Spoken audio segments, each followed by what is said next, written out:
मैं माननीय मुख्यमंत्री जी को बुलाना चाहूंगा और आज आपके श्रीखंड से श्रीमुख से अपने जीवन की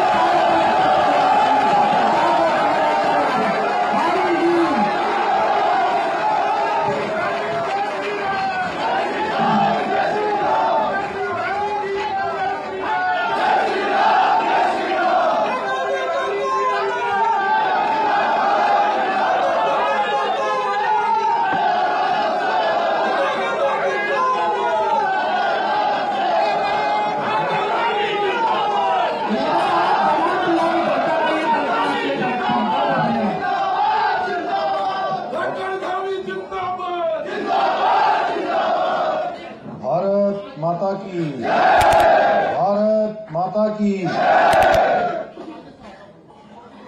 उपनल कर्मचारी महासंघ द्वारा आज आयोजित इस अभिनंदन समारोह में मंच पर आसीन हमारे सैनिक कल्याण मंत्री, जिन्होंने अभी बहुत विस्तार से अनेक काम जो हमारे उपनल कर्मचारियों के संबंध में अनेक फैसले जो लिए जा रहे हैं उसके बारे में बहुत विस्तार से बताया। ऐसे हमारे सैनिक कल्याण मंत्री आदरणीय गणेश जोशी जी, उपनल के महाप्रबंधक ब्रिगेडियर बिष्ट जी, प्रदेश अध्यक्ष उपनल कर्मचारी संघ श्री विनोद गुदियाल जी, प्रदेश महामंत्री उपनल कर्मचारी संघ श्री विनय प्रसाद जी, एवं आज बहुत बड़ी संख्या में और पूरे जोश से लबरेज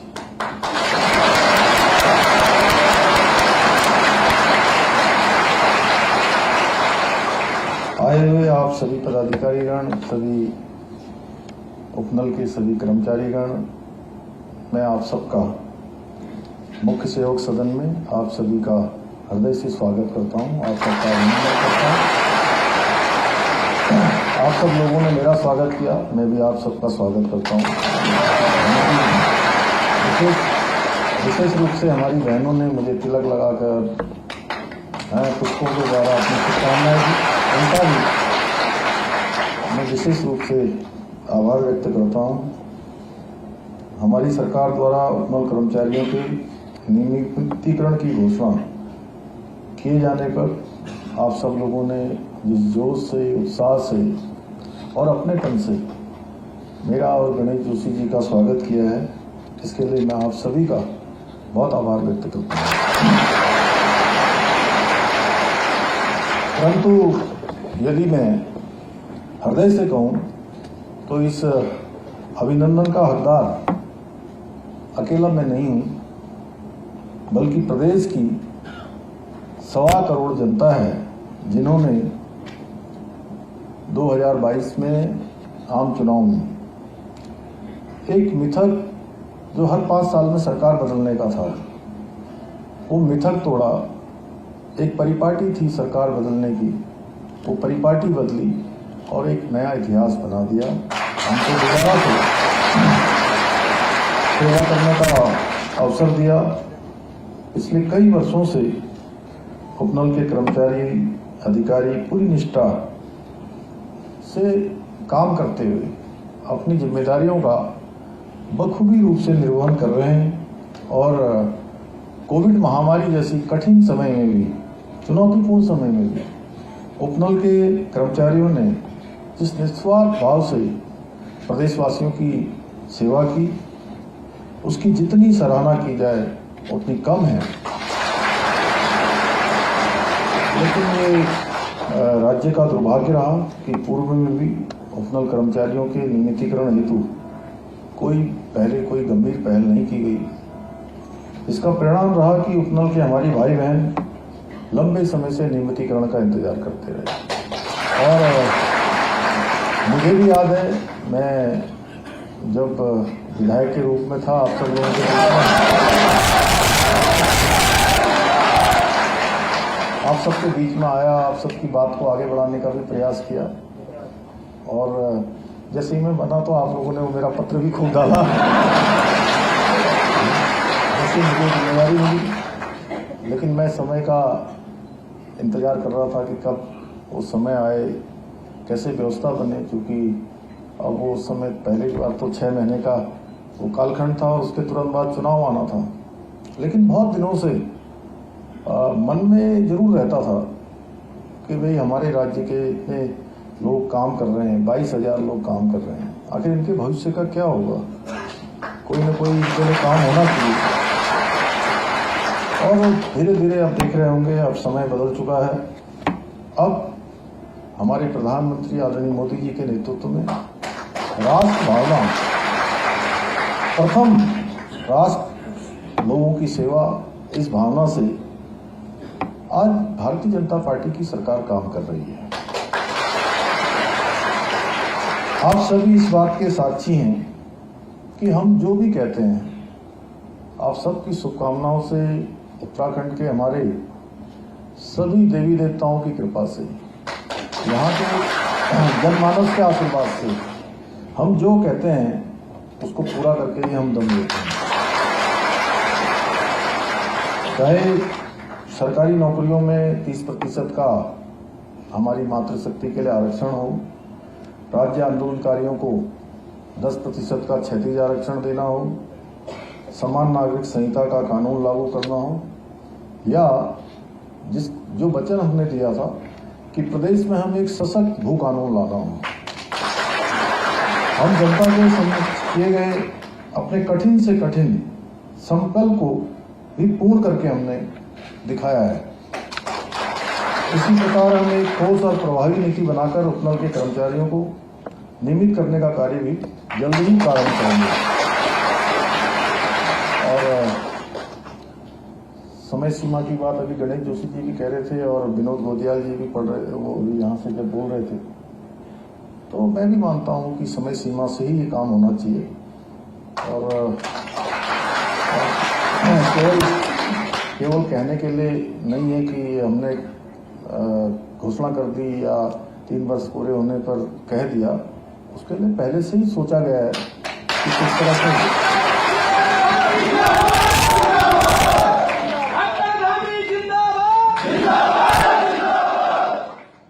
से उसको आगे बढ़ाना है। और आप लोगों के बारे में मैं बहुत, सभी इसमें से काफ़ी सारे लोग हैं जिनको मैं व्यक्तिगत रूप से भी जानता हूँ कि गोदियाल जी हमारे राज्य संपत्ति विभाग में थे, लंबे समय से इनको भी जानता हूँ और आप सबकी परिस्थितियों को भी जानता हूँ। जैसे गणेश जोशी एक सैनिक हैं, ब्रिगेडियर बिष्ट साहब हमारे सैनिक हैं, और मैं एक सैनिक का बेटा हूँ आप सबकी तरह। और हमने एक सैनिक के परिवार में, एक सैनिक के साथ किस प्रकार उसके जीवन में होता है, कितनी कठिनाइयाँ होती हैं उनके परिवार में, मैं भली भांति जानता हूँ, क्योंकि मैं एक फौजी का बेटा हूँ और एक फौजी परिवार में पला बड़ा हूँ। मैंने पूर्व सैनिकों एवं उनके परिवारों की समस्याओं को बहुत नज़दीक से देखा है। और सच कहूँ तो कुछ जीवन के कुछ कालखंड सेना के साथ ही बड़ा हुआ, मतलब सेना के साथ पढ़ते हुए, लिखते हुए, अनुशासन, उनका संस्कार, देश सेवा की भावना, ये सब मैंने बहुत नज़दीक से देखी है। इसलिए जब से मुझे राज्य के मुख्य सेवक के रूप में काम करने का अवसर मिला, तब से ही हमारी सरकार प्रदेश के पूर्व सैनिकों के लिए और जिन्होंने देश की सीमाओं की रक्षा के लिए, देश की रक्षा के लिए अपना बलिदान दिया है, उनके आश्रितों के कल्याण एवं उत्थान के लिए हम प्रतिबद्ध होकर काम कर रहे हैं। आप सभी को याद होगा, पहले उपनल कर्मचारियों को मिलने वाला प्रोत्साहन भत्ता 3 महीने पर रिलीज किया जाता था। हमने सरकार में आते ही उस प्रोत्साहन राशि को प्रत्येक महीने रिलीज करने का प्रारंभ किया। हमारे इस निर्णय से 25,000 पूर्व सैनिकों को प्रत्यक्ष रूप से आर्थिक लाभ हुआ। अभी हमारी सरकार द्वारा 10 वर्ष से कम अनुभव वाले पूर्व सैनिकों को लगभग 5,000 रुपये और 10 साल से अधिक अनुभव वाले पूर्व सैनिकों को लगभग 6,000 रुपये प्रति माह प्रोत्साहन भत्ते के रूप में भी दिया जा रहा है। जैसा अभी गणेश जोशी जी बता रहे थे, हमने पहले ही कालखंड में उपनल कर्मचारियों के इन भत्तों में बढ़ोतरी की थी। भाइयों बहनों, हमारी सरकार ने जहां एक और शहीदों के आश्रितों को मिलने वाली अनुग्रह राशि को पहले जो 10 लाख रुपए मिलती थी उसको हमने बढ़ाकर 50 लाख रुपए किया है।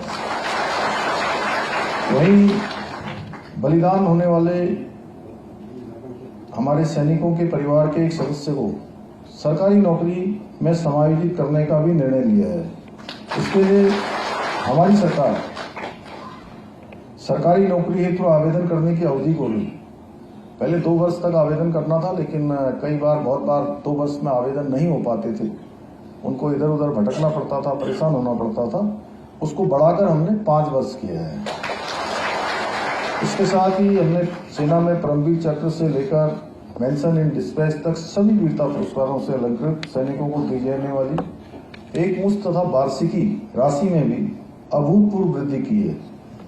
आप लोगों को ये जानकर प्रसन्नता होगी कि अभी 2 दिन पूर्व ही एक सैनिक सम्मेलन में मैंने परमवीर चक्र विजेताओं को मिलने वाली प्रोत्साहन राशि को बढ़ाकर 50 लाख रुपए से 1.5 करोड़ रुपए करने का निर्णय लिया है। साथ ही प्रदेश के शहीदों की स्मृति में राजधानी में हमारे देहरादून में गुनियाल गांव में एक भव्य सैनिक धाम का निर्माण कार्य किया जा रहा है। बहुत जल्दी उसका काम पूरा हो जाएगा और लोकार्पण भी जल्दी ही उसका होने वाला है। इसके अलावा विभिन्न युद्धों एवं आंतरिक सुरक्षा कार्यों आदि में शहीद हुए प्रदेश के वीर सैनिकों की वीर नारियों एवं आश्रितों को उत्तराखंड शहीद कोष से एक मुश्त 10 लाख रुपए का अनुग्रह अनुदान भी अनुमन्य किया गया है। युद्ध के दौरान शहीद हुए बलिदानियों की वीरांगनाओं एवं युद्ध में घायल होकर दिव्यांग होने वाले सैनिकों को हमारी सरकार द्वारा 2 लाख रुपए की सहायता भी प्रदान की जा रही है। इसी प्रकार आज हमारा उत्तराखंड देश के उन चुनिंदा राज्यों में से है जहां सेवारत एवं पूर्व सैनिकों को 25 लाख रुपए मूल्य की स्थायी संपत्ति खरीदने पर स्टाम्प ड्यूटी में 25% की छूट दी गई है। इसके साथ ही शहीद सैनिकों की पुत्री एवं सैनिकों के निराश्रित पुत्रों के विवाह हेतु 1 लाख रुपए तक का अनुदान किया जा रहा है।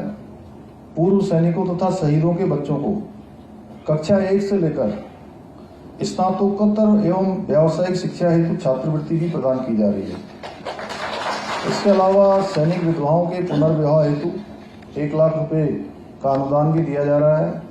इतना ही नहीं, आने वाले समय में हम सैनिकों की वीरांगनाओं और पुत्रियों को ड्रोन दीदी योजना के माध्यम से ड्रोन संचालन का विशेष प्रशिक्षण देकर उन्हें भी स्वरोजगार से जोड़ने का प्रयास भी करेंगे। इसके साथ ही इस वर्ष हम 60 वर्ष से अधिक आयु के पूर्व सैनिकों और उनके परिवारों को निःशुल्क बद्रीनाथ यात्रा भी कराएंगे। भाइयों बहनों, आदरणीय प्रधानमंत्री श्री नरेंद्र मोदी जी सैनिकों और पूर्व सैनिकों के उत्थान के लिए निरंतर काम कर रहे हैं। आप सबको ध्यान में होगा कि उनके प्रधानमंत्री बनने के बाद सैनिकों को मिलने वाली सुविधाएं बढ़ाई गई, 1 रैंक 1 पेंशन लागू किया गया, देश की सीमाओं की रक्षा के लिए तैनात हमारे सैनिकों को स्वतः ही ऐसा एक ऑर्डर हो गया कि सीमा पार से अगर गोली आती है तो उसका जवाब देने के लिए गोले दबाए जाएं, गोले की तरह जो है उनका जवाब दिया जाए। ऐसे अनेक काम सियाचिन ग्लेशियर में या बर्फ की चोटियों पर -डिग्री तापमान में देश की सीमा पर तैनात हमारे सैनिकों को अच्छे उपकरण, अच्छे वस्त्र, अच्छे बूट, अच्छे जैकेट, तमाम प्रकार की सुविधाएं 2014 के बाद शुरू हुई। आप सबको याद होगा एक समय था कि अच्छे बूट नहीं होने के कारण से, अच्छे उनको जैकेट नहीं मिलने के कारण से तमाम प्रकार के स्नो में जो बर्फ में जाकर अनेक बीमारियां हो जाती थी। बहुत सारे लोगों के पैर काटने पड़ते थे, हाथ काटने पड़ते थे। लेकिन देश की आज़ादी का इतना लंबा कालखंड बीत गया, किसी प्रधानमंत्री को कभी ध्यान में नहीं आया कि इन सैनिकों के लिए सुविधाएं होनी चाहिए। अगर सबसे पहले किसी को ध्यान में आई, सबसे पहले किसी ने निर्णय लिया तो भारत माँ के लाल आदरणीय प्रधानमंत्री श्री नरेंद्र मोदी जी ने लिया।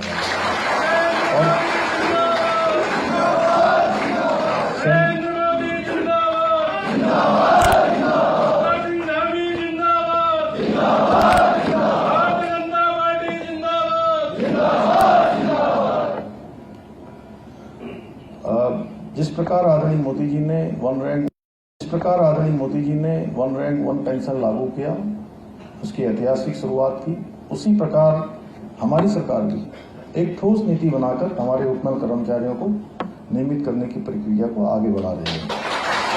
मुझे पूरा विश्वास है इस नियमितीकरण प्रक्रिया से न केवल उपनल के कर्मचारियों को आर्थिक स्थिति में सुधार होगा, बल्कि उनके भीतर एक आत्मसम्मान की भावना और भी अधिक मजबूत होगी, उनका आत्मबल बढ़ेगा, आत्मविश्वास बढ़ेगा।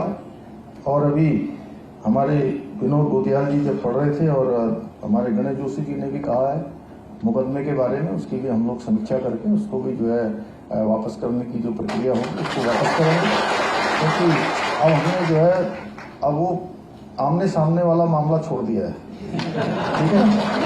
अब जो है सबको साथ में चलना है, सब अब ये पक्ष और वो पक्ष नहीं होगा कि ये पक्ष अलग है, वो पक्ष अलग है, ये उपनल वाले अलग हैं, हम लोग अलग हैं, हम सब एक साथ हैं।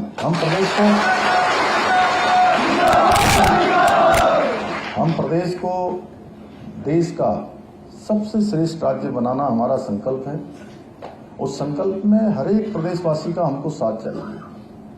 और आदरणीय प्रधानमंत्री जी के मुख से निकले हुए शब्द जो बाबा केदार के धाम में निकले थे कि 21वीं सदी का तीसरा दशक उत्तराखंड का दशक होगा, उसका हर हाल में कि उत्तराखंड प्रगति के शिखर पर होगा, उत्तराखंड गति के शिखर पर होगा, उत्तराखंड उन्नति के शिखर पर होगा, उत्तराखंड विकास के शिखर पर होगा, हर प्रकार की तरक्की के शिखर पर उत्तराखंड होगा। उत्तराखंड का हर दिशा में विस्तार होगा, विकास होगा। यह आदरणीय प्रधानमंत्री जी के मुख से निकले हुए शब्द थे जो बाबा केदार के धाम में निकले थे। तो हम सबको मिलकर उनके शब्दों को साकार करना है, उनको धरातल पर उतारना है।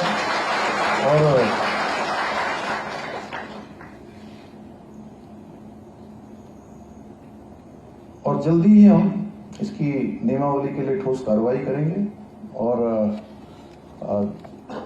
जो भी जल्दी से जल्दी एक प्रक्रिया के तहत कुछ अल्पकालिक होगी, कुछ दीर्घकालिक होगी, कुछ मध्यकालिक होगी, तीनों प्रकार की प्रक्रिया को सम्मिलित करके एक ठोस रास्ता निकालेंगे। मैं आज के अवसर पर आप सब लोग इतनी बड़ी संख्या में यहाँ पर पधारे हैं, मैं आप सभी का, आप सबने इतना हमारा अभिनंदन किया, आप सबने आशीर्वाद दिया, आप सबका मैं हृदय से आभार व्यक्त करता हूँ, आप सबका धन्यवाद करता हूँ और अपनी बात को समाप्त करता हूँ।